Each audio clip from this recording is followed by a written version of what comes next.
విజయనగరం పట్టణంలో ఈరోజు దాసన్నపేటలో అతి పురాతన జగన్నాథ స్వామివారి ఆలయం 300 సంవత్సరాల నాటి కోవెలలో విజయనగరం ఎమ్మెల్యే పూసపాటి అతిథి గజపతిరాజు జగన్నాథుని దర్శనం కోసం వెళ్లడం జరిగింది. అక్కడ ఆమెకు పూర్ణ కుంభంతో ఆలయ అర్చకులు కమిటీ వారు స్వాగతం పలికారు. ఆమె జగన్నాథుని దర్శనం చేసుకొని మొక్కులు సమర్పించారు. ఈ సందర్భంగా ఆలయ కమిటీ వారు కోలాటాలతో స్వాగతం పలికారు. అనంతరం అతిథి మీడియాతో మాట్లాడుతూ అతి పురాతన జగన్నాథ స్వామివారికి గత ప్రభుత్వం నిర్లక్ష్యం వహించి శిథిలావస్థలో ఉన్న రథంకి కనీస మరమ్మతులు చేయకుండా నిర్లక్ష్యం ధోరణులతో వ్యవహరించిన విధానంతో కొన్ని స్వచ్ఛంద సంస్థల సహకారంతో జగన్నాథునికి కొత్త రథం తయారు చేయించి ఈరోజు దాసన్నపేటలో వేంచేసి ఉన్న శ్రీ జగన్నాథ స్వామివారికి రథంపై ఈ ఏడాది రథయాత్రని జరపడం ఎంతో సంతోషంగా ఉంది అని అన్నారు.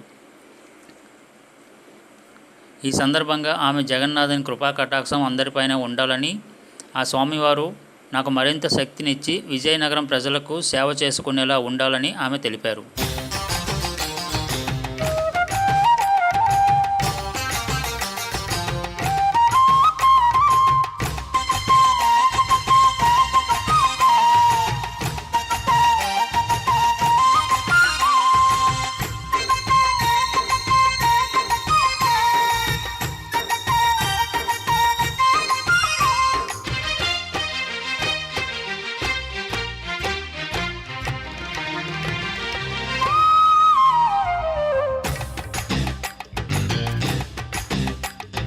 శరణు శరణు జగన్నాథ నీ సన్నిధి చేరినాము, ఆదరించి ఆదుకోగ వేగమే రావా.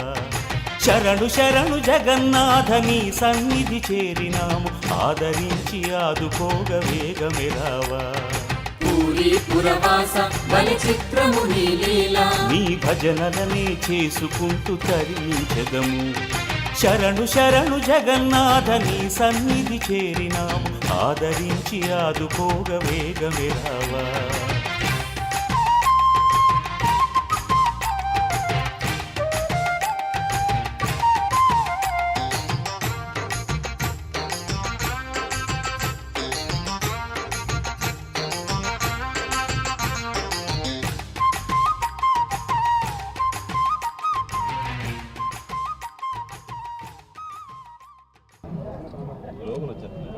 ఈరోజు మనం దాసన్పేటలో ఉన్నాం. అయితే దాసన్పేటలో ఇక్కడ జగన్నాథ స్వామి టెంపుల్ 300 సంవత్సరాలు పురాతనమైన గుడి ఇక్కడ.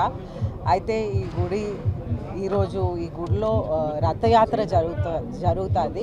అయితే ఈ రథమేమో కొన్ని సంవత్సరాల క్రితం పాడైపోయింది. అయితే అలాగే నిర్లక్ష్యం వలన అది కొన్ని సంవత్సరాలకి రిపేర్ అవ్వలేదు, లేకపోతే కొత్తది కూడా చేయించటం జరగలేదు. అయితే నా ఊరు విజయనగరం అని వాళ్ళ సంస్థ ముందుకొచ్చి ప్రధానమైన డోనర్గా ఈ రథంని చేయించటం జరిగింది. అయితే ఈ రథం అప్రాక్సిమేట్ కాస్ట్ 8 lakhs అయింది. వాళ్ళు మెయిన్గా 6.5 lakhs వాళ్ళ సంస్థ నుంచే వాళ్ళు ఖర్చు పెట్టి మిగతా భక్తులు కూడా దాంట్లో పాల్గొని ఈ రథంని తయారు చేశారు. అయితే ఈరోజు ప్రత్యేకత ఏంటంటే ఈరోజు రథయాత్ర జరుగుతుంది. 300 సంవత్సరాల పురాతనమైన గుడికి రథయాత్ర జరగటం సంతోషదాయకం.